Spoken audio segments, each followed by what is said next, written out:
Oh! Bet you didn't expect to see me ever again. Hello. My name is Levitee, and welcome to Levitee Games. It's been a while since I uploaded on this channel, obviously, and I want to make something very clear here. I am uploading this for me, because this is one of my favorite leagues, and, I'd like to have the memories, look down the road when I'm 50, I want to be able to look down the road and see what I was doing when I was, 19 years old, almost 20 years old, which is crazy. So yeah, I'm not gonna stress over this at all. Like, these are probably going to be very unedited. I'm not gonna have any fancy layouts like I usually would. Um, in my league battles, I would usually switch up the song that would be playing in the background. Probably just gonna have none or just have one on loop the entire video. So yeah, I'm uploading this for me and only me. And if you enjoy, then cool. So let's go ahead and get right into this. As you can read by the title, we are here for Psl season number trace. I put a 2 up even though it's supposed to be a 3. Stupid. So yeah, season 3 is here.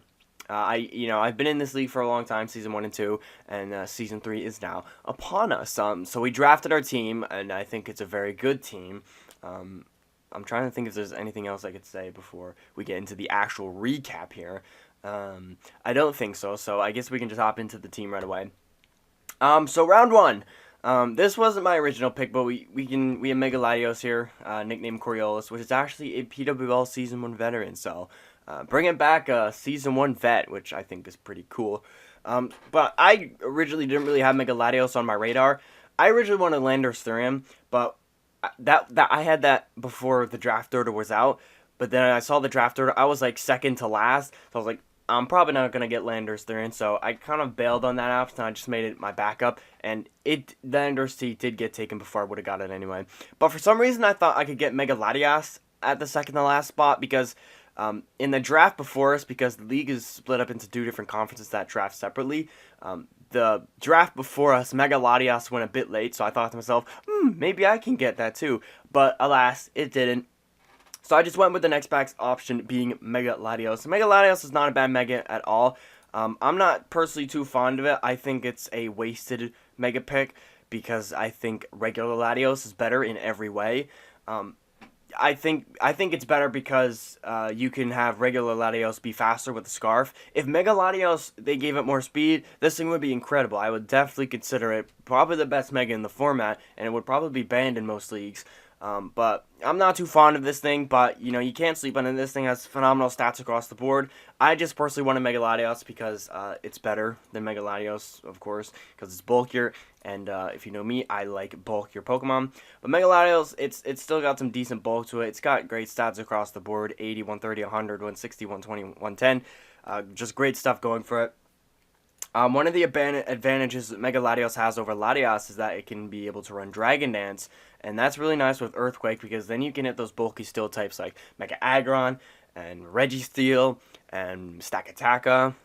I don't know why Stakataka popped in my head, but, those bulky steels will be able to get hit by Earthquake, and, coming from 130 attack, it's going to hit decently hard. 130 attack is still very good on this thing. I think it's just a bit slapped down by its monstrous 160 special attack, but the 130 is very good as well. But yeah, Mega Latios has a lot going for it. A lot of options it can do. A lot of coverage coming from it, and it's just overall very solid Mega. Like I said, I'm just not too fond on it, but I think it can work on my team fairly well. So next pick, I decided to grab Weavile, nicknamed Criminal. If you know me, Weavile is one of my favorite Pokemon, so I grabbed this thing early on for 2 reasons. One, it's one of my favorite Pokemon, and I thought it fit really well on my team, so I wanted it. And 2, it's Tier 2 in this league, and I think Tier 2 Weavile is phenomenal. I think it's definitely worth a second slot pickup. Some people might not think so, but I personally think it is. Weavile is a phenomenal Pokemon, and I think it pairs very well with Mega Latios because, the bulky Psychic types that Mega Latios won't always be able to deal with. Weavile comes in and Pursuit traps them, and they're gone and out of the game, which means Mega Latios could potentially spam Psychics for the rest of the game, which is amazing. And Weavile is honestly just a great Pokemon. It's very fast, very hard-hitting, with the Choice Band 120 attacker going to be hitting incredibly hard on most fronts. Its abilities aren't really the best, but, it's whatever.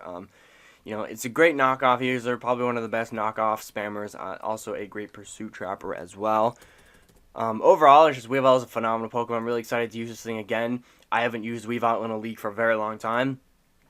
So yeah, I'm excited to bring it back, and hopefully he can do some work for me. Last time I used the Weavile in a league, it dunked 8 kills in 2 weeks. So I'm hoping Weavile again can do that for me. So yeah, moving on to my third pick, I grabbed Heatran. Heatran was a bit of a stretch, I think, trying to go for round 3. But I felt like I could get it because I don't think anyone was planning on getting Bulu Heatran, which is like a round 1 and round 2 pick. So I went Heatran here. I think Heatran pairs really well with Weavile and Mega Latios. And also, if you guys remember an old league I was in called the P4F, this is like a core I had, except it was regular Latios. So I've sort of had this, I basically had the same team in another league. But Heatran, it also pairs really nicely with Mega Latios. You know, Heatran obviously doesn't like ground type attacks. Latios does Levitate, which is amazing. And Weavile can threaten out those ground type attacks with a hardy Icicle Crash. So that's a really nice thing about Heatran. It also gives me a Stealth Rocker, which I didn't have. And it also just gave me a Fire type and a Steel type. And working on my Dragon Fairy Steel Core here with Mega Latios and Heatran right here. So Heatran's a very good Pokemon. It's very versatile in what you can do with it. You can run it defensive or offensive. It's got great stats across the board. The only really lackluster thing I'd say is attack and speed. Even though you're not really going to be caring much about attack on this thing anyway. But Heatran, it's a decent Scarfer as well.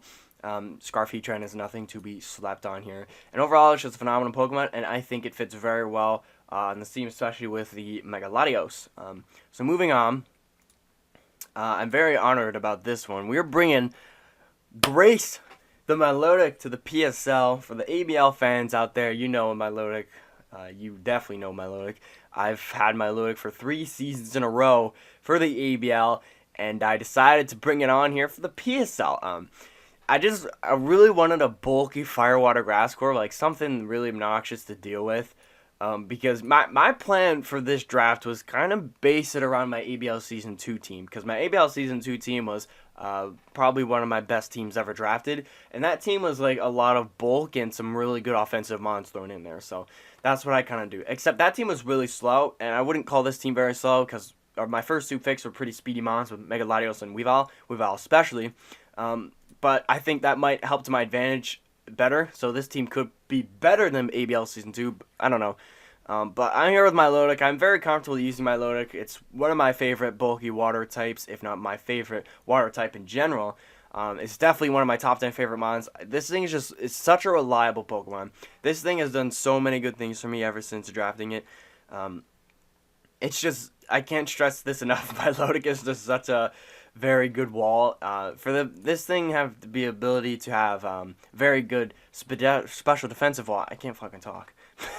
It's like 10 in the morning when I'm recording this, so don't blame me. The Flame Orb.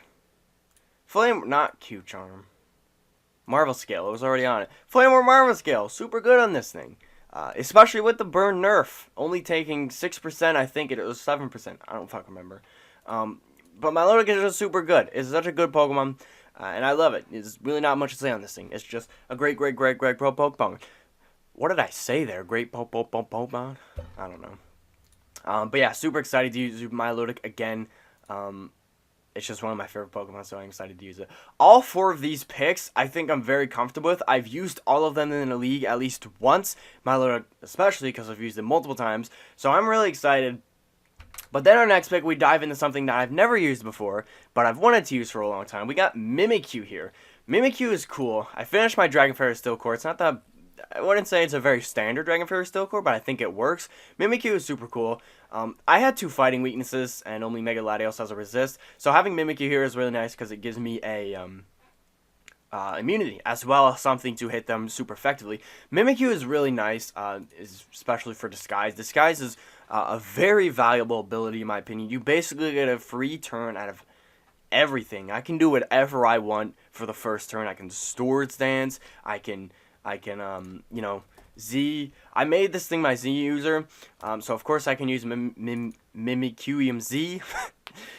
But I can also use Z Splash because I made this thing my Super Z user, which means I can use Z moves that aren't only offensive, if I can fucking spell it right.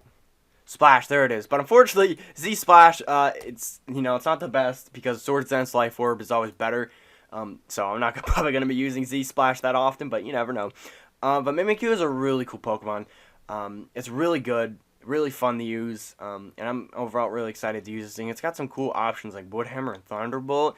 I heard of someone that used Electrium Mimikyu to beat a Skarmory, which I think is pretty epic, so I might do that down the road, maybe. I don't know if even anyone ever drafted Skarmory, but I know Celesteela was drafted, so. But Mimikyu is really solid. It's a bit slow, but it does have the Shadow Sneak to make up for it, and after +2, Shadow Sneak is going to be hitting decently hard. Its stats aren't the best, its best stat being Special Defense. It's got 90 attack, but it can set up, and it can use a Z move, which will make it hit very hard. Overall, I'm just really excited to use Mimikyu. I think it fits pretty well on my team. So yeah. Next up pick, we had Nihilego, Man of War. Nihilego is a really cool mon, another thing I've wanted to use for a very long time. I think Nihilego pairs up very well with Mega Latios. I think they complement each other a lot. It's a great Scarfer. It's just, overall, got some pretty good stats across the board. I've wanted to use Nihilego for a long time, but never got around to doing it. But I feel it fits very nicely on the team. The one thing I noticed about my team right now is I have 2 quad weaknesses to ground and only 1 immunity to it. I don't even have any resist. So that could be a problem down the road, but I think I patched that up pretty nicely down the road. But, Nihilego. It's pretty solid Pokemon. I really like it. Like I said, I wanted to use this thing for a very long time, and it's a super nice Pokemon. The only thing that really sucks about this thing is it really can't do shit to bulky grounds, or not bulky grounds, bulky steels like Registeel, or I was gonna say Ferrothorn, but you can just HP Fire that bitch. But yeah, Registeel is something it can struggle with a lot. It doesn't really have anything to hit that thing. They should have gave this thing Earth Power. Earth Power would have made it pretty epic in my opinion. I also made this thing my second Z holder. It's my offensive one because I think Rockium is very good as a Z crystal, and I think Z Sludge Wave could also be, some cool things. And it overall just gets some decent coverage. Like I could run Farium,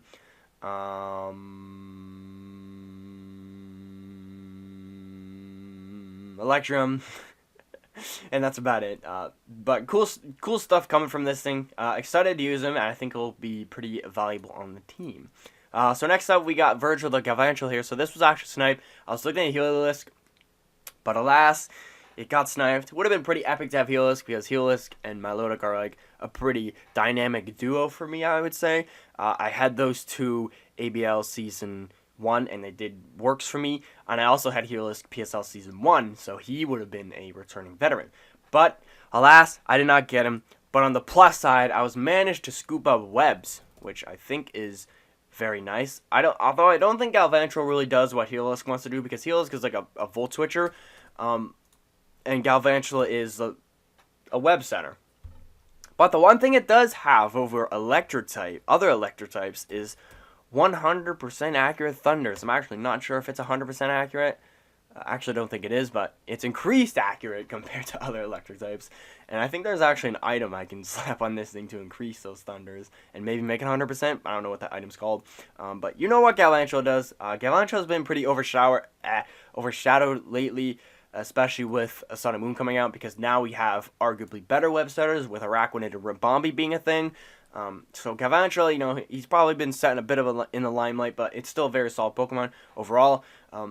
Don't think it really fits what Heliolisk would have done, but hey, I still think it does what it needs to do, and I gain webs from it, so arguably I gain more from getting sniped Heliolisk. But there's really not much to say on Galvantula. It's pretty a one-dimensional Pokemon. You know exactly what it's going to do whenever it comes. Set webs. That's basically it. So moving on, we got Stupid the Gligar. I'm not 100% sure if I'm going to nickname this guy Stupid. I just didn't know a nickname for him, and he kind of looks like he's stupid, so yeah. Gligar, I think, helps my team immensely because it gives me another ground immunity. And like I said before, I hit Heatran and Nihilego, which both were, what's the fucking word? ×4 weak to ground. I don't know why I blanked on that. This also gives me a fairly good hazard remover, I'd say. Right now, the only removal I had was Latios. I wouldn't say I was really weak to hazards, just Weavile, but it's always nice to have a really good hazard remover, and I think Gligar is very good at that. One of the best EVA holders, and it's got a really nice ability in immunity, so I can't be toxic, which is super nice. It also gives me a slow U-turn, which as well as nice. And overall, just Gligar is a super solid Pokemon, and I think it fits very well in my team. These like past 3 picks have been a bit more offensive, so I kind of, as you can see, I kind of just go more defensive here because I'm more comfortable with defensive mons. So I decided we're just gonna pick more bulky, fat mons. And Gligar's pretty fat and bulky, so I grabbed him. Decent stats with the Eviolite. So, excited to use this guy. It's a bit passive, though, but hey, it's whatever. Next up, I got Chestnut. Chestnut's really interesting. This is, in all my league career, this is the second time only I've ever seen Chestnut drafted. The only other time I've seen a Chestnut drafted was in the UCL. Excuse me, was in the UCL. The King Nappy drafted Chestnut. I don't remember what season it was, but I know he drafted one. That was the only other time I've seen Chestnut drafted. And I think Chestnut might be a bit slept on. I think it's a very good Pokemon. And as I said before, I was a bit ground spam weak. And now I just grabbed Chestnut, which is probably one of the best EQ eaters in the game. Tangrowth probably being the best one, but Chestnut is not far behind with 122 defense. It's going to be eating Earthquakes and Thousand Arrows from any Pokemon. I got a little thing stuck in my throat. It's still there. I don't have any water in here, so I'm gonna suck it up. But Chestnut, it's really cool. I think the reason why people avoid Chestnut is just because of times for flying weakness, and burp spam is very good in League, so I get why people avoid Chestnut, but it's not a bad Pokemon at all. It's very underrated, I feel. It's got a lot of options going for it that other grass types wouldn't normally have. For example, am I lagging? Fuck you, I think I'm lagging. Hi, I'm back. I was a bit lagging there, so I just stopped the recording. But let's pick up where we're at. I was talking about things that Chestnut has other bulky grass types. It got spikes. What other grass types have that? I would think Ferrothorn and Ferroseed, that might be it. I think Roserade as well, and Roselia get it. But Chestnut, it's one of the few grass types that can set spikes, and I think that's very valuable. And it's also got Drain Punch, which no grass type has. Well, there might be, but it's not Stab. So Chestnut's really cool. Like you said, it's a bit underrated, I feel. And I'm probably really excited to use this out of any of my mons, just because I don't ever see it drafted too often. Spiky Shield, a unique thing it only gets, so that's really cool. But yeah, I'm really excited to use this thing. I could run it offensive with Swords Dance. And it's got some really cool coverage going for it. So I'm very excited to use this thing, and I'm hoping it does well so I can, give a good name for other people that were a bit uneasy about drafting Chestnut. So I hope I can use it good. Next up, we got Sneaky in the Licky. So if I got Healisk, like I said, I got sniped on that one, I wouldn't have grabbed Licky because I would have already had my normal slot picked up with Healisk. So Licky wouldn't have been on the team. And I think Licky fits very well on the team as it gives me Wish, and I think some of my members love Wish. For example, Heatran and Milotic could be very obnoxious with Wish as well. So I really like Licky on the team. I think it brings a lot. It's, Cloud9, it stops all the weather, and someone did draft Rain. I'm looking at you, Jingus. I'm pretty sure Sam was drafted as well. So that's really nice, Licky being able to stop any rain. It's just, I don't care about your rain or your sand, man. You can get out of here. Screw your rain, screw your hail, screw your sun, screw your sand, screw your wind. I'm looking at you, Mega Rayquaza.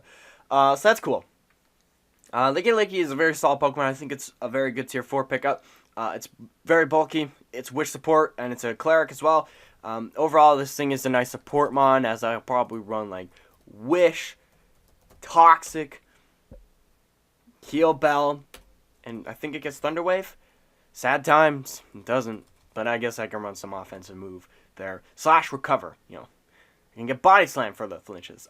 So it's very bulky, 110 HP, and I think it fits very well on the team. So yeah, I think Licky plus Chestnut will they will be really good together because Chestnut will be able to sponge the fighting type attacks that Licky doesn't like, and Licky will probably sponge some hurricanes from a few mons because Licky, especially with an assault vest, it's pretty specially defensive bulky. So yeah, next up we got Hindenburg, the Driftblim here. So these last two picks, well, this one in particular, I think is probably one of my going to be the least viable members. If I trade someone, it's probably going to be this guy. But the primary reason why I draft Driftblim is because, one, I didn't have a ghost type, and two, I still feel like I was a bit ground spam weak, and I just wanted to completely like avoid ground types in general. So I grabbed Driftblim, which was another flying type and a ghost type, and I also felt like I needed a bit more hazard removal because really the only good option I had was Gligar. So I grabbed this thing. I don't really know what much to say about Driftblim. It's very bulky. I do think Licky and Driftblim will be very obnoxious to beat, but Driftblim, there's really not much to say on this thing. I primarily grabbed it as another EQ resist, a defogger, and a ghost type. So yeah, that's really it. Not much to really say on this thing. You know, it's got ghost type shenanigans, Will-O-Wisp, Packs, Toxic. Also got hazing options with Haze, right there, and Destiny Bond, of course. It's not too slow as well, so Destiny Bond could be able to outspeed some other things, like other walls, for example, if they're gonna knock me out and click nitrogen, but Destiny Bond and bye-bye, you're dead. So that's cool. Arena Trap. I was gonna say, what's Arena Trap doing in there? If this thing got Arena Trap, oh my god. A Burden is cool. If I'm facing a Bulu or a Coco, I can maybe run Electric Seed and outspeed him, and goodbye. I don't even know if I would outspeed a Coco after +1 speed, or is it +2? Yeah, it's +2. So I don't know. I don't really care either. So that's Driftblim. Not much to say on this thing. And this one, we got Quag Goat here. Quagsire is back, ladies and gentlemen. He is a PSL Season 1 veteran, and I'm happy to bring him back on the squad. Quagsire did close to nothing for me in the PSL Season 1, but I will blame that on myself because I didn't really know how to use Quagsire. I would have just used it as a wall, but now I know what this thing does. You know, now I'm going to use this thing if there's setup on the opponent's side that I'm scared of. Otherwise, I would have brought Quagsire as like a wall, which I don't think Quagsire is a wall. Quagsire is just an anti-setup. So now I know how to use Quagsire, so now I think it'll be pretty good for me. And I'm excited to use him, and the only reason why I kind of grabbed Quagsire is just for the unaware, and a bit of a meme pick as well. Plus, like I said, he's a PS1 Season 1 veteran, so excited to use him here. And I think Quagsire does fit pretty well on my team. I have Heatran, Latios, and what's the thing called? Chestnut, sponge grass type attacks, so not really worried about grass types. So yeah, it's cool. Quagsire's nice. Quag Goat. Goat Sire. There's the stats. Not much to say on him. But that's the team. Mega Latios, Weavile, Heatran, Milotic, Mimikyu, Nihilego, Calanchel, Gligar, Chestnut, Licky, Driftblim, and Quag Goat. So I think it's a very nice, well-rounded squad. I think it will do me pretty well. I think it fits my play style very well. I got some good offensive mons that I'm comfortable with, like Mega Latios and Weavile, and just some fat mons. And then I have stuff I never tried before, like Mimikyu and this guy, Nihilego, and Galvantula. Never used Galvantula either. So excited to use the squad. I don't think it'll do me too bad. I think it'll be pretty good. But who knows? I've drafted amazing squads before and do horrible with them. ABL Season 3. So yeah, who knows what I'll do with this. But if you guys enjoyed this video, I'm not even going to tell you to subscribe because I'm not going to upload any videos besides this. I don't even know if I'm going to fully upload this. So see you later. Go subscribe to my other channel. And go subscribe to Depth Esports on YouTube. Yeah, hooray. Goodbye.